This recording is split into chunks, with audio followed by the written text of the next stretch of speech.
Good evening to all of you, and welcome to TimesPro's 97th Leadership News lecture on a very interesting topic called generational divide, employee engagement across the generations, with a great tagline called as engulfing the purpose.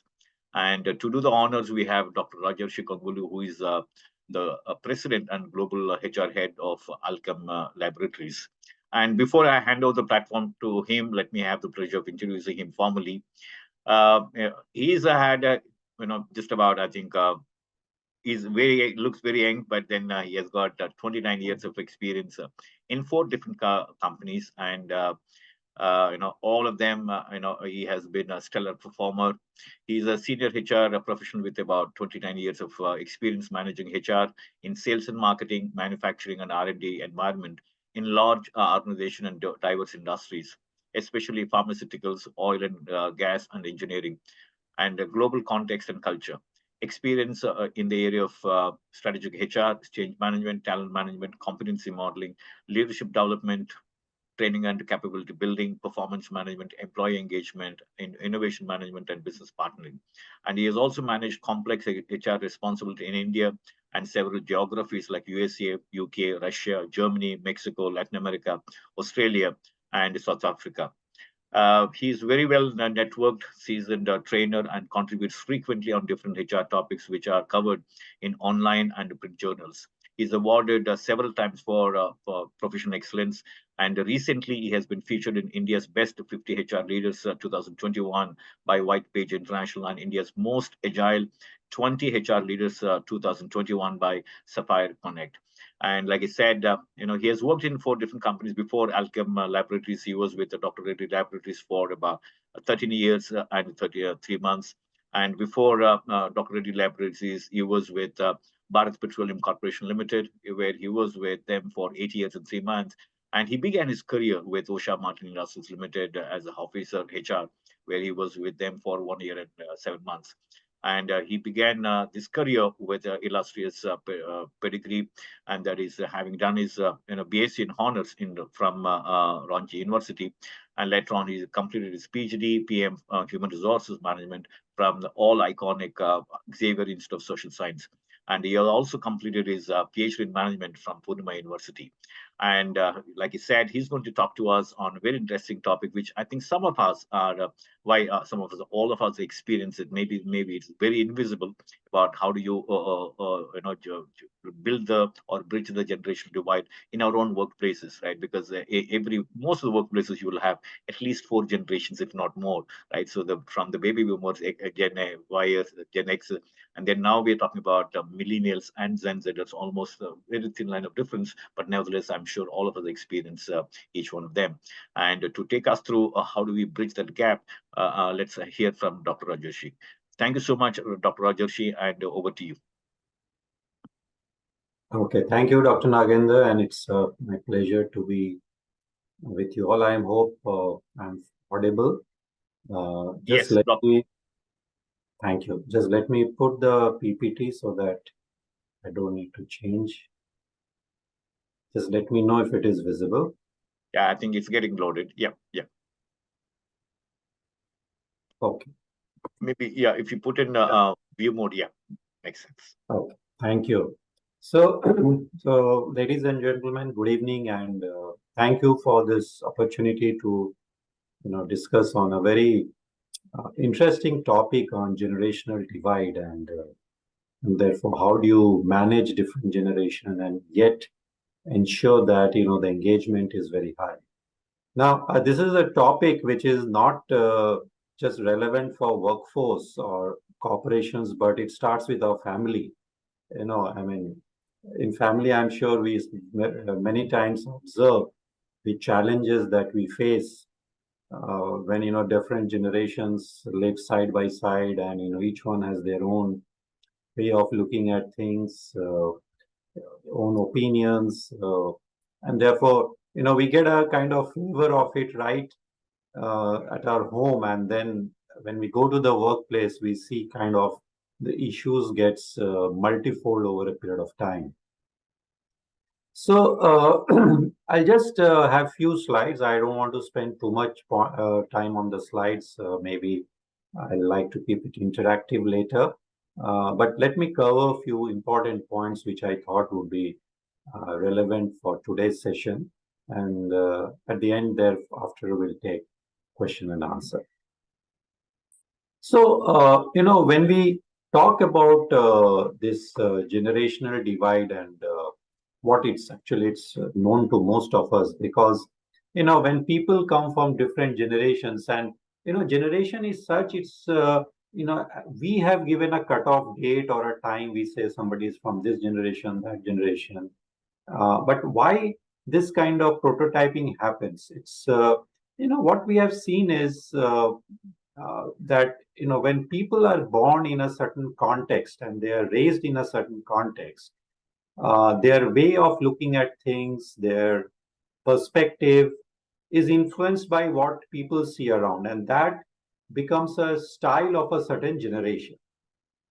So very often we see, in different generations, we have differences in style, communication style, the way people like to work or would like to manage work, or how people get motivated or engaged. It could be very different from somebody who is very young to somebody who is, working several decades, or were from earlier generation. And these challenges actually flow down to the workplace when, you start pairing people of different generations into a similar project, or, similar assignment, or they're part of the same function or department. And as organization, as leaders or as managers, if we are not sensitive to some of these things, it can potentially be very frustrating and difficult to manage. Because the more we are able to manage these differences in a better way, in a positive way, actually the result could be tremendous. But very often we neglect it, and we just let it as it is, saying that, it's a generational problem. But the next few slides, I would like to point out how this can actually be beneficial for the organization if it can be seamlessly managed. So therefore, understanding the different generation is very important. Like, look, we should all appreciate that all of us come from a certain generation, and we pass on the baton to some other generation over a period of time. Now, how do we therefore, pass on this baton, and the people who are passing the baton work together or run together seamlessly? I think that's the skill that all of us need to develop. And that's, in simplicity, is the topic about. There's no rocket science in it, but if we are aware of the whole thing, that makes it easy. And as Dr. Nagendra said, that, today there are several generations working side by side. So just to give you a perspective, I mean, these are some of the names of generation given, and I'm sure many of you hear them very often, but I thought, like, put it from a time context. So, some of the earlier generations, who are people who are born, early 30s or mid 40s, up to mid 40s, they are called the veteran and silent generation. So typically, of people born at that age would be somewhere around 80s and all today. The next set of generation who are born around the mid 40s to the mid 60s or so, they are called the baby boomers. Sometimes there could be some differences in the year, and also don't bother about that. But I've tried to capture here roughly the agreed timelines for different generations. So we have today, in many organizations, baby boomers who are almost on the verge of retiring. Some have retired, or some are retiring. But we still have them. Next is the Gen X. For example, people like me come from Gen X, and we have plenty in the organization. In most organizations, we would have quite a bit of Gen X. We would have Gen Y also, people who are from 80s to mid 90s. They're called Millennials also. Another name for Gen Y is the Millennials. And this whole generational thing started getting more limelight from the Millennials. If you remember, a lot of noise and a lot of interest arose in studying generations when the millennials started invading the workforce. And then suddenly, by the time our discussions around millennial even did not reach any conclusion, the Gen Zs have started flooding the world, and today that's a big challenge for workforce to handle. In fact, my own PhD topic was on Gen Z and how do you retain Gen Z in the organization. So that's a different chapter. I'm not going to open it, but that was my own subject of interest. And then, of course, the next generation who are, the very young, younger than Gen Z, they have still not probably entered the workforce yet. But that's something we will discover over the next few years. So broadly, these are there are generations even before them, but from current perspective, our interest lies in this set of generation. And as you see, broadly, the four set of generations, or at least three sets of generations, would be always there in the workforce.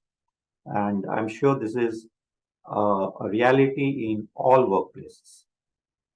Now, if you look at each generation, there would be some bit of uniqueness in all these generations, and that would largely determine their broad characteristics, way of thinking, etc. And that also depends on the environmental factor, the economic factor, the cultural factor, how society was at that time when this generation grew up.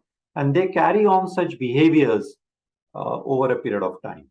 For example, baby boomers, they have more of a mentoring skill. They like, they bring a lot of work ethic, they bring a lot of experience. People even before them, they kind of value a lot of loyalty, etc. Because that's how that generation stood for. They felt that if you are working for someone, you should be loyal, you should join and retire from such kind of organization. But as economy changed over a period of time, thought process changed, opportunities evolved, even the thinking process of different generations have evolved. Then came the Gen X, who were born more in an era where a lot of transition was happening. I say that people like our generation, Gen X, who are born in the 70s or late 60s, we are from lantern. We have seen from lantern to LED. That kind of technological transformation we have seen, but many of them maybe after our generation would not have seen such kind of transition. So obviously their thought process will be very different in some context than the thought process that our generation brings. Then so probably Gen X is said that they are very adaptable, they're independent thinker, they are very resilient, so on and so forth. Now, when it came to millennials, millennials were, that's an era where a lot of technology boom happened. You name it, every sphere of the world, or every kind of area, the technology bombarded. And so they are very tech savvy, obviously, and they are an organization who are born in a more free economy. So they're very collaborative. Uh, they're very focused on purpose, so on and so forth. And there may be plenty other characteristics of such generation.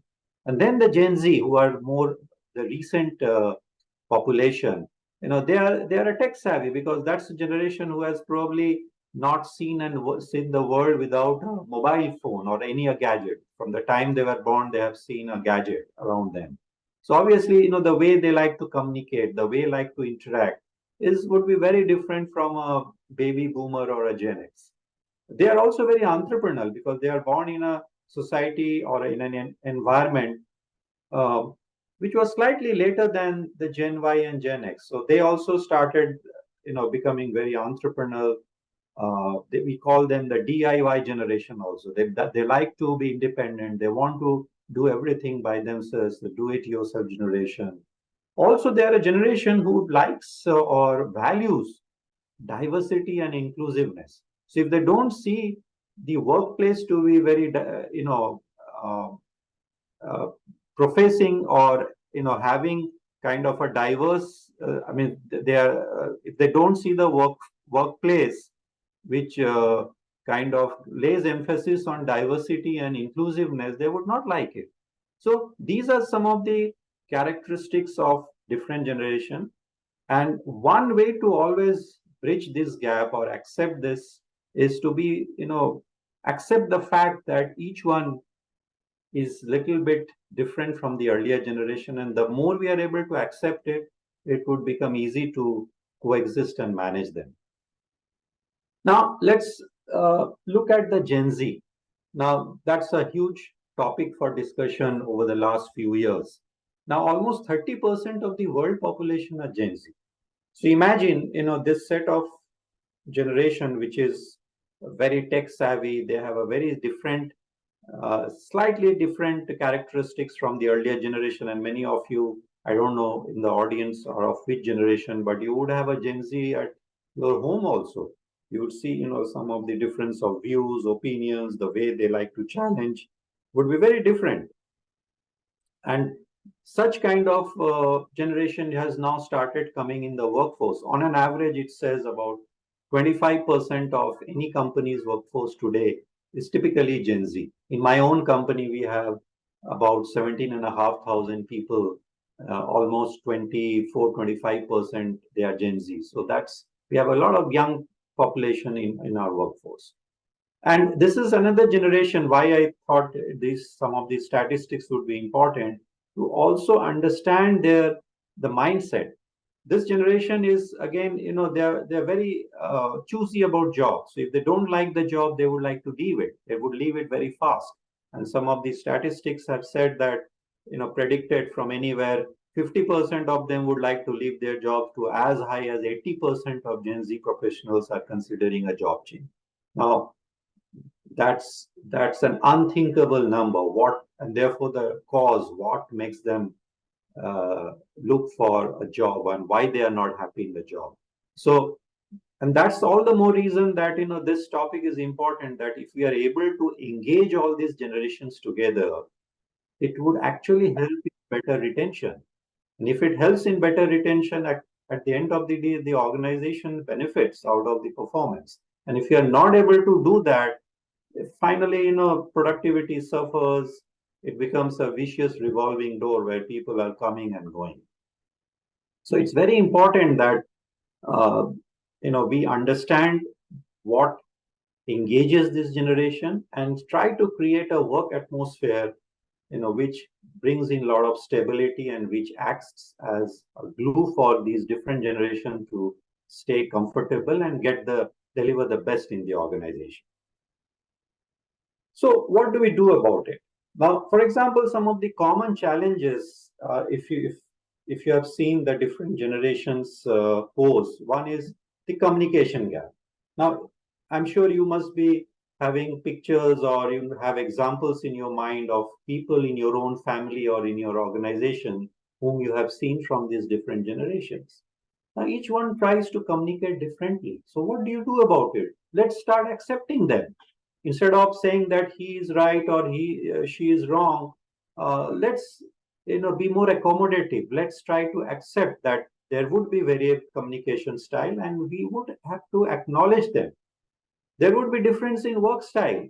For example, people of, let's say, the earlier generation may like to approach a task in one way, versus the newer generation, they may like to approach it in another way. Somebody may be a more micromanager, but somebody would like to leave them alone, or they would say, okay, tell me what needs to be done, don't micromanage me, and I would get the work done. So there could be differences in work styles. There are differences in technology. Like there would be a generation, obviously, the baby boomers and the earlier generation, they may not be so tech savvy. Whereas the current generation, or as the generation progressed, they are more friendly with technology. The ease with which they would learn, adapt, or be comfortable would be very different from the earlier generation.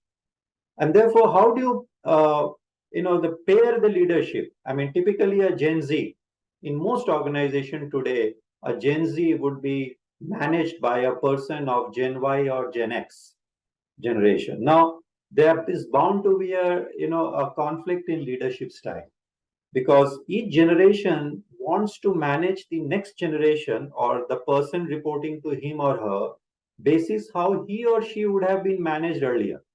Now, those thought process may have undergone change over a period of time. Like, for example, in our own organization, very often I find some young people say, look, my manager micromanages me too much. The person calls me every few hours and wants an update on the work, and I'm not very comfortable about it. I have understood what the work is, and give me free space, I would deliver. But for that manager to call 5 times may not be unnatural, because he or she feels that's the way to get the work done. But therefore, how do you understand and acknowledge each other preferences so that there is less of conflict? This is a challenge what we face. The other challenge most organizations grapple with, and even everybody is grappling, is very often the policies, or especially the human resource policies, practices, are kind of one size fits all. The policies may have been done over a period of time, and the organization has not looked into it, that whether there is a need to bring in flexibility. And I'm not saying that you change just for the younger generation.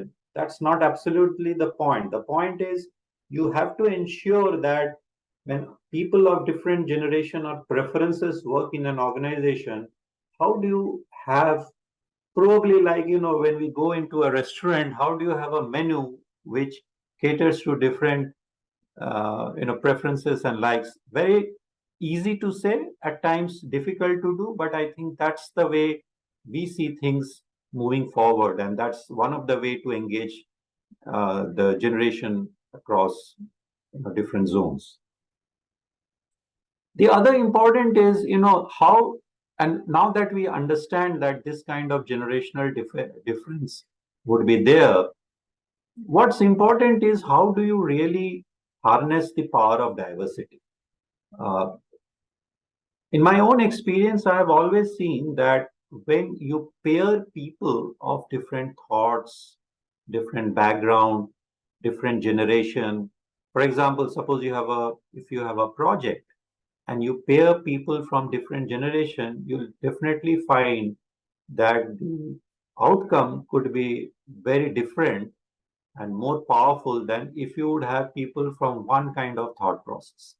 So sometimes this generational divide, which we see in an organization where people from different generation coexist, it's important to see carefully in different work, how do you kind of bring them together?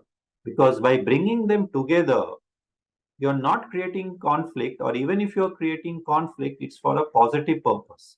And that, actually lends in good amount of, it brings in a lot of richness to the whole project which one is doing.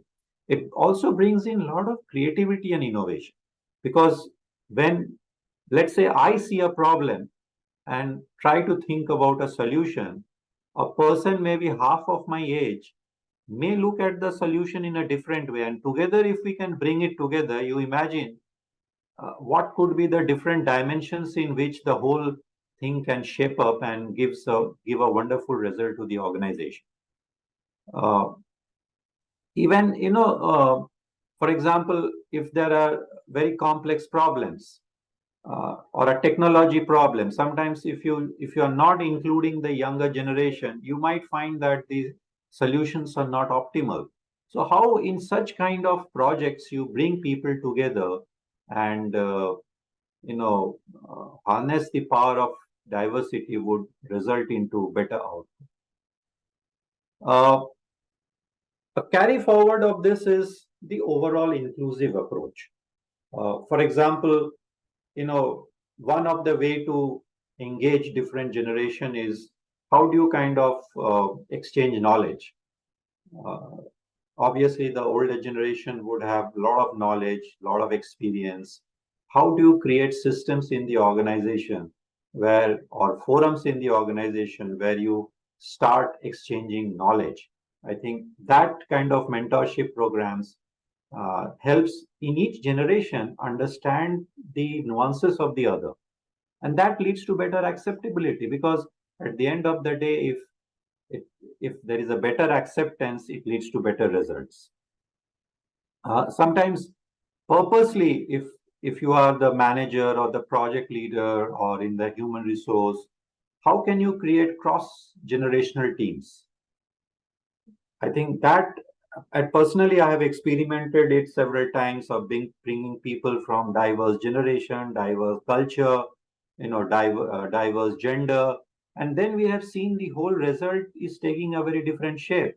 Because the more you bring one type of person or one type of generation, you might have a very stereotype approach to the whole problem. So bring in diversity of not just the generation of different type, and you see the results are very different.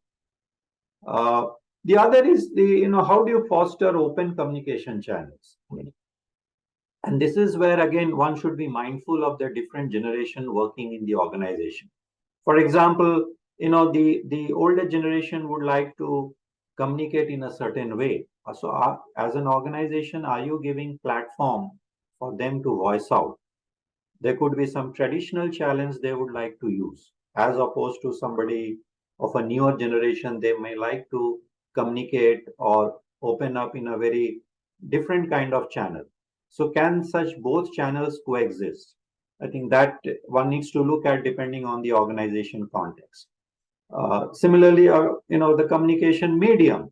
For example, there could be a mix of face to face. It has its own value versus a virtual or a written.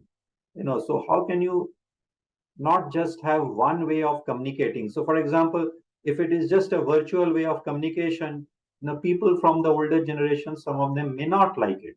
We don't know, may not like it. So how do you have different mix of communication? That bridges the gap between generations. Of course, active listening is always there. The other important is, how do you provide training, and especially to managers who are from older generation to make them very sensitive. And at the same time, how do you provide training to the younger generation, the Gen Zs or somebody, to understand the organization nuances and ethos? Because they also need to accept the organization.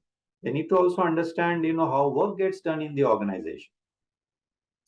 Then, for example, learning, and learning is a big area for all organization. Now, how do you provide a blended learning method? For example, the older generation, let's say people who are in the 50s or mid 50s, they like to learn in a certain way. They may not be so comfortable, learning in a very tech savvy environment. So how do you provide that kind of opportunity to them, to a very young employee who may be very, very, very comfortable working in a virtual way or a hybrid way? For example, in our organization, we have mobile learning systems. Now that is very easy for somebody young to adopt, but maybe somebody at a certain age may find it difficult. So how do you have both way of learning delivery? Uh, because it's not again a one size fits all. So your learning philosophy, your learning approach, communication, and even the reward and recognition that you use. Uh, for example, like we use a mix of reward recognition catering to different generations. Some are very traditional kind of reward and recognition. Things like, just a thank you card or pat on the back, or you call and give somebody a memento or a physical reward, to as something as which appeals to the younger generation of, let's say, an online points. You convert those online points to whatever you want to purchase out there. Now, that kind of system may not appeal so much to somebody who is, let's say, a baby boomer or a Gen X, but it may appeal wonderfully to the Gen Z. So, how do you tune your different systems and processes to have an inclusive approach? I think that's the take, and that's the point I'm trying to make. And one needs to assess the organization purpose, the diversity within the organization, diversity not by gender, by generation, by culture, by geography, and then kind of bring into place these kind of systems which brings in better result.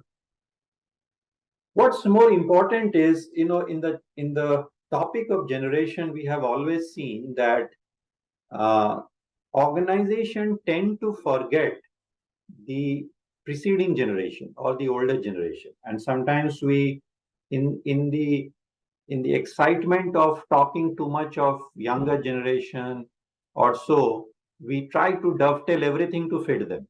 it's okay because they are obviously the future employees.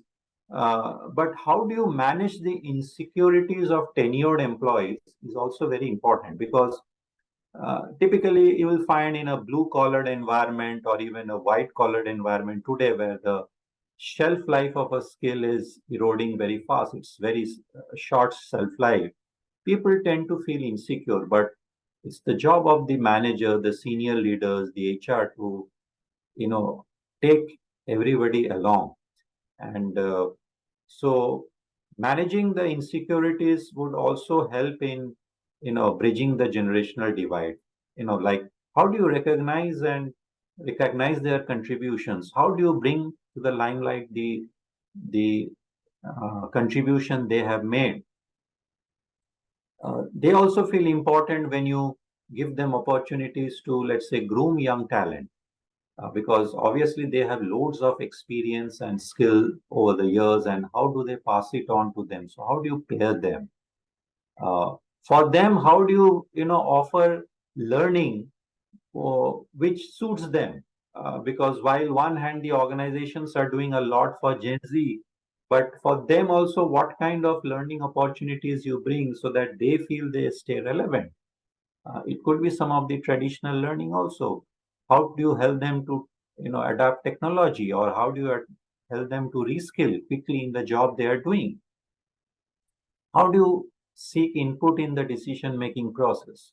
Don't neglect them. It's good to seek their inputs, make them feel involved, celebrate their career milestone, anniversaries. For example, you know, uh, in today's world, you find it, people are celebrating uh, this work anniversaries of 1 year, 3 year, 5 year. In fact, in our own organization, we give memento to people who are celebrating 3 years minimum, then 3, 5, 10, so on and so forth. But you'll find very less people are now completing 15 years, 10 years, 20 years, 25 years. If such people are even contributing, or they're completing, celebrate them, because they have given their sweat and blood to the organization. Don't ignore them. So they also feel valued, and in fact the next generation also takes a cue from them that, there is a value given to a certain tenure in the organization, because to be a tenured employee is nothing wrong also. So that's the point I'm trying to make.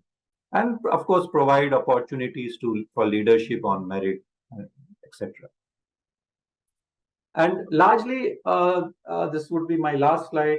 How do you kind of, doing all this, ensure collaboration? Because in any function, in any department, there would be a Gen Z and there would be a Gen X or a Boomer or whatever, and people in between generations. So having understood these nuances, carefully observing what is working, what is dysfunctional in the organization, I think that's where one needs to create a good supportive culture, so for people to come together, celebrate, you know uh, understand each other, and that's how I think overall the organization can benefit for it. And lastly, also, today organizations are making an effort even also to create age based policies. For example, can we have, let's say, a reward policy, or a, let's say, an insurance policy or a medical policy which caters more towards age rather than by grade, or by levels? Because sometimes what happens when you do such kind of things, you are actually, your offerings are to the uniqueness of each cohort, because that's what they need. A kind of, let's say, an insurance program which would be beneficial to a 50-year-old may not be so beneficial to, let's say, a 20-year-old. That person may not value so much. So how do you create a flexible basket of benefits, compensation, which is something, a challenge, even not so easily done. But the more we are able to do it over a period of time, we will find that, we are able to unite employees across generations. Even the training programs, the career movement programs, how do you kind of give employees opportunities in a quick way to move up the ladder, which could be, of course, merit based, but how do you also ensure that people of different generations don't miss out?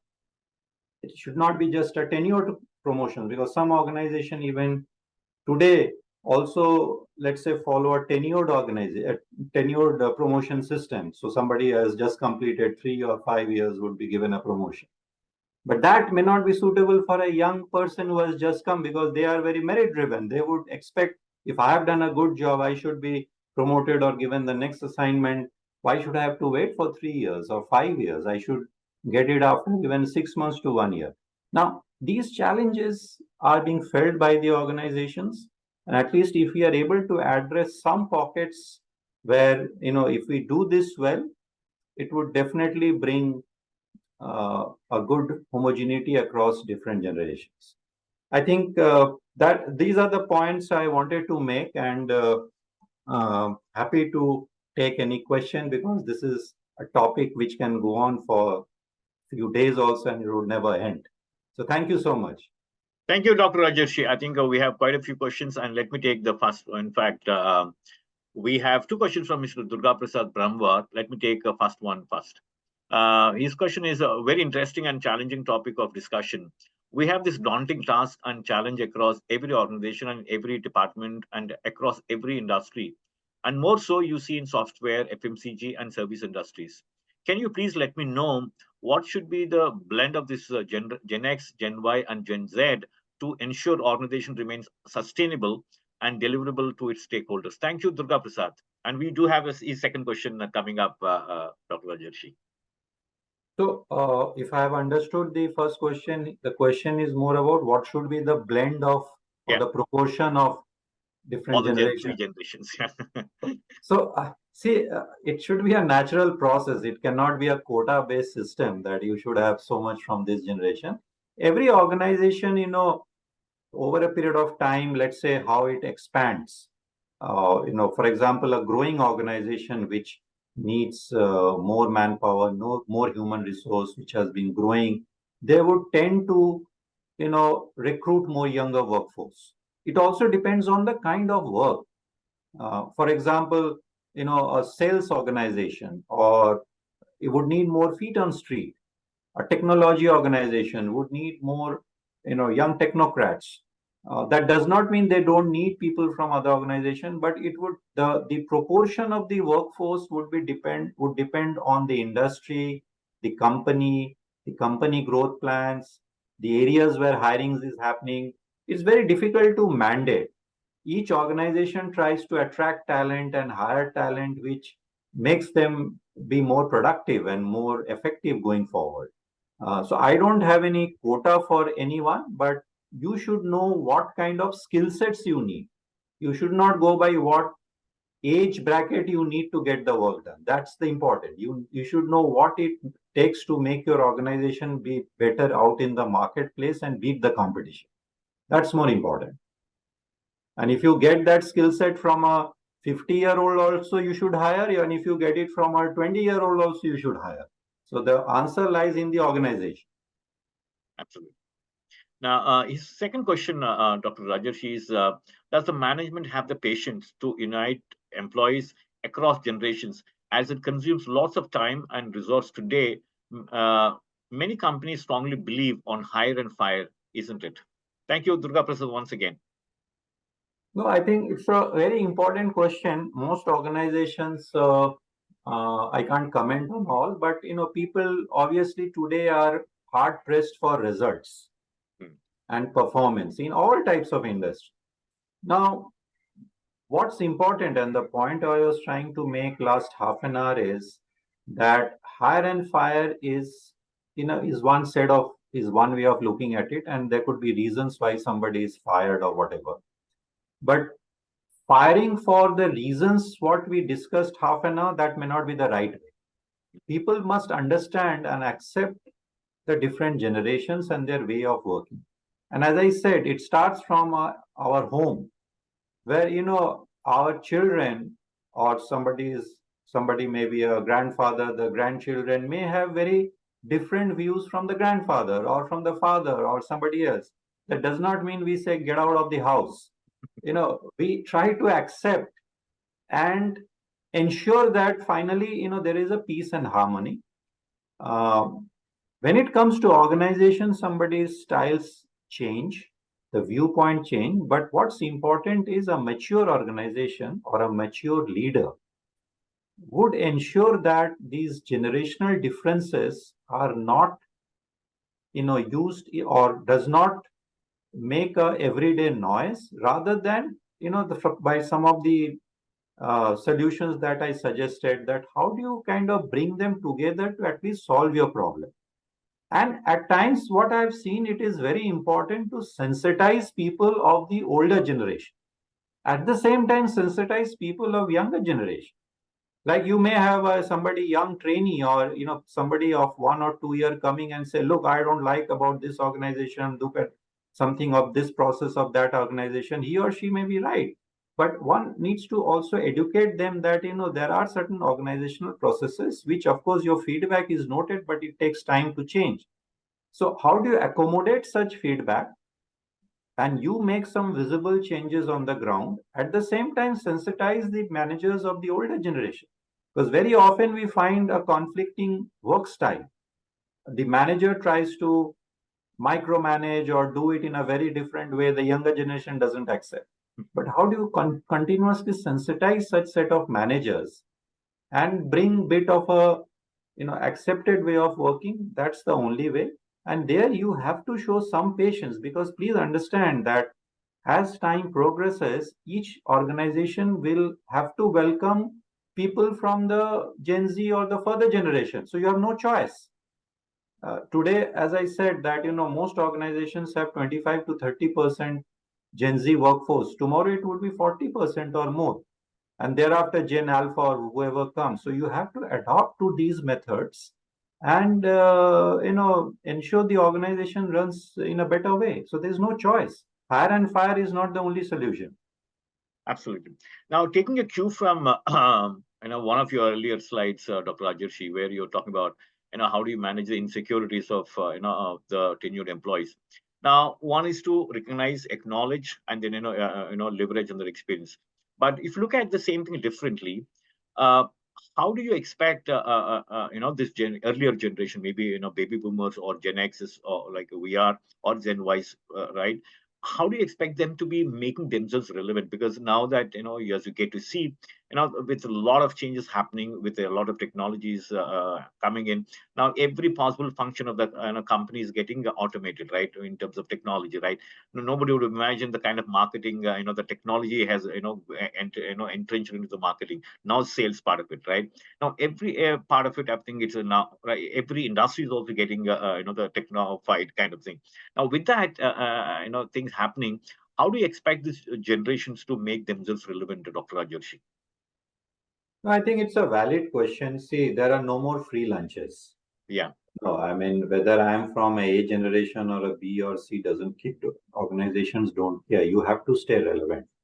And the rate at which, the skills are becoming irrelevant is much more faster now than a few years back. And I always say that whatever has made us successful few years back or up to here, there is no guarantee it would be the recipe for success 6 months down the line. So as people from earlier generation, while they have been successful, they have created the organization and they have brought it here, they have to be also mindful of the changes happening around them. It could be a changes in knowledge, skills, attitude, technology, culture. And if they don't change and bring in that kind of next level of change in the organization, they will be left aside, and the organization will not accept them anymore. So I don't think there is any choice. For example, technology, let's take the example of technology, and it's a vast area. If a person of an older generation is not comfortable with basic technology today, the person will not be effective in many industries. Right. I'm not saying in all industry, but in many industry they will not be effective. Now, therefore, they can't complain. So at least at a basic acceptable level of technology, one needs to today, kind of quickly adopt. For example, I have one uh, relative in my own family. He's 92 years old. Even today, every day we see him wishing us on Facebook. Oh. Now, if somebody at 92 can pick it up, I fail to understand somebody at 50 years, how can they say I'm not going to be social media savvy? So something it's also, it's our will Yeah. and our willingness to do something, or, we kind of stay obstinate and say, look, I'm not going to do it.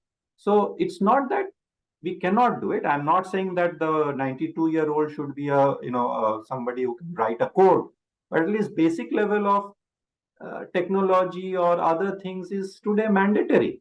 And if you do it, it will only help you to remain employable or relevant for a much more longer period of time.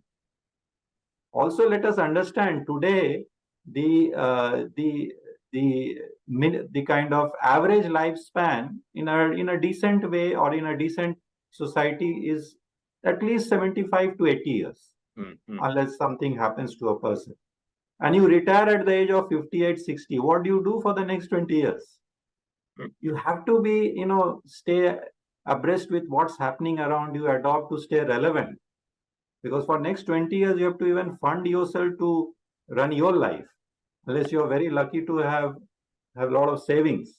So you have to be, you have to adopt everything today. Thank you, Dr. Rajarshi. Now, this is a question from Srijita Basu. Her question is, hi, Dr. Rajarshi. How to implement the mix of all the generations and their ideas in a growing and challenging environment, especially in startups? Thank you, Srijita. Yeah, I can understand the sentiments or the work environment of a startup. Uh, Sometimes, the startups are very chaotic. Uh, but, I have never worked in a startup, so at best I can give suggestions how to do it. See, in a startup, everybody has to work in a very entrepreneurial way, because it's something you're doing for the first time, you're experimenting, you are failing, you are again learning, relearning, putting things in place. And, there's a lot of chaos around you. From that chaos, you're trying to build your business. So I think if people from different generations are there in a startup, and there could be, it's all the more important for people to pair up, because if they don't pair up, because at least in a legacy organization you have systems, processes. So even if sometimes people come and go, the process system will overtake, and organizations will run. But more so in a startup, it's the culture which you set from the top, where everybody has to be an entrepreneur, whether it's somebody at a 50-year-old and somebody at a 19-year-old. They have to all come together and solve the problem. I think in a startup, it is much more essential for everybody to work together.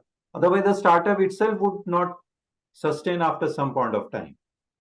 Absolutely. Now, before we go on to the next question, I think we have a point of view from a perspective that is being shared by Mr. Durga Prasad. His point is, personally, one has to drive within, have intent, stay positive and agile to changes happening around for survival. Survival better, isn't it? Thank you, Durga Prasad, for your perspective. Now, my next question to you, Dr. Rajarshi, is, I think in the same breath, what we're discussing about the, earlier generations. One of the things that we have seen often, and we also, there are a lot of research that has happened to it. I think maybe from your own experience, from your PhD topic, also you can please let us know. Now, one of the things that we have seen is as a mental block or maybe impediment for early, especially early generation, is warming up to the very younger generation. Maybe they don't want to. As simple as do you want to? I mean, let's say somebody at the age of 50 or 55, does he or she want to work or work or report to somebody who is just about 25, 30 years old, right? So now there is some mental block, not for everyone, but definitely. But I think we have seen a movie like Robert De Niro's intern movie, kind of thing. But then that's about it. But the point is that have you come across such instances instances where the elder generation or older generation, they have this mental blocks of reporting to a very younger generation, maybe organizational. That's one. And then in case we have seen it, did you come across any way, that companies or any company, trying to, overcome that challenge and make sure that, like you rightly said, how do you integrate this generational divide so that everybody work for the same purpose? Yeah, no, I think it's a very, I have seen this happening many times where, person from a, let's say of a certain age bracket would say, okay, how can I report to a person?